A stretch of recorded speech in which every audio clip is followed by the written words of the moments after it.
Here's how to connect 2.4G wireless controller gamepad in laptop. So the first thing that you're going to do is to make sure that your gamepad is easy to connect or has a wireless controller.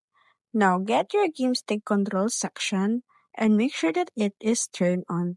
Now at the back of your game stick options, you will see there are two USB ports. So what you need to do is put on the Type-C cord on the Type-C option and the USB port on the USB portion. Afterwards, on your device, make sure that the Bluetooth option is turned on.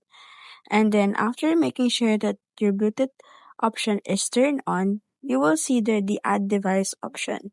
Now what you need to do is to find the name of the device of the controller that you have and click on it. Afterwards, you can now go ahead and enjoy using your controller on your laptop or to the device that you connected your wireless controller with.